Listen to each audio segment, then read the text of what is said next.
So that's it. That's what I'd do if I were Apple. I'm obviously not, but I think Mac Mini Pro would seriously be an excellent product for users like myself, and now that Apple's officially announced the transition to their own custom silicon chips, I think there's now a clear line that Apple can establish for the foreseeable future. For now, Apple could and is probably going to start by introducing their ARM-based processors in their lower-end devices, so we're going to first see it on devices like the MacBook Air or MacBook Pro and the smaller-sized iMac, and then until Apple's ready to step up to the plate with their higher-end silicon chips, they could retain the Intel processors in the higher-end models like the iMac Pro, Mac Pro, and Mac Mini Pro. That makes sense, right? When it comes to the design, I imagined Apple would keep it pretty minimal. I didn't think they'd go all PS5 with it, but just as a disclaimer, I actually like the PS5 design, so yeah, I might be the proud owner of a $500 router one day. But anyway, as far as the size, we imagine that we would keep the width the same, but make it a bit taller so we could fit some better components in there and allow for better cooling. So you can see we bisected the fan exhausts and enlarged them on each side to allow for a more efficient cooling system. We call this Active Aero M. Through substantiating the size of the Mac Mini's chassis, the system's coolant platform can now burgeon more air throughout every corner of the chassis. It can converge behind the fan blades as the Active Aero M is simultaneously collecting all of that air for exhaustion. Did that make any sense? Comment down below. Was that actually convincing? I just made that up like 5 minutes ago. So speaking of the number 5, let's move on to I/O because that's where things get really exciting for me. So the first thing we did was removing the HDMI port in favor of a 5th Thunderbolt 3 port on a 3rd and separate bus. And we did this in order for the Mac Mini Pro to theoretically run 2 Pro Display XDRs at once or a pair of whatever crazy high resolution monitor you want. And we also added in an optical audio port, and this was kind of a random throw-in choice. There wasn't much meaning behind it, but typically optical audio is only used in higher end audio setups, so I figured it makes sense. And I know some people are gonna be like, well, where's the SD card slot? I thought this was a Pro machine. Well, yes, professionals still use SD cards. I still do.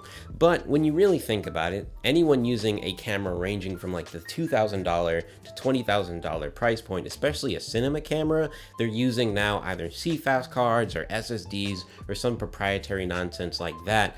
Cameras that are still using SD cards mainly, like the EOS R, the Sony a7 III, Fujifilm X-T4, Panasonic GH5, cameras like that don't require the horsepower of a Mac Mini Pro. You could just get the regular one. And in response to that, some people also might say, well, if this is a concept, well, why not just add it anyway? People want it. Well, this is a concept of what I believe would be an Apple-made computer, not a Noob Master 69 made computer. And I'm not saying that's your username or that's an actual person. It's just it was just the default. Moving on to the specifications, I thought we did a good job of speccing this machine out appropriately. I kind of wanted to model the Mac Mini Pro after the 16-inch MacBook Pro and the iMac Pro as far as the power levels. So like the 16-inch MacBook Pro, the base model will come with a 6-core i7 processor and 16 gigabytes of RAM. And like the iMac Pro, the base model will come with a terabyte of storage and 10 gigabit Ethernet. As far as graphics, we wanted it to be not only well equipped for color correction and grading, but VFX and gaming as well.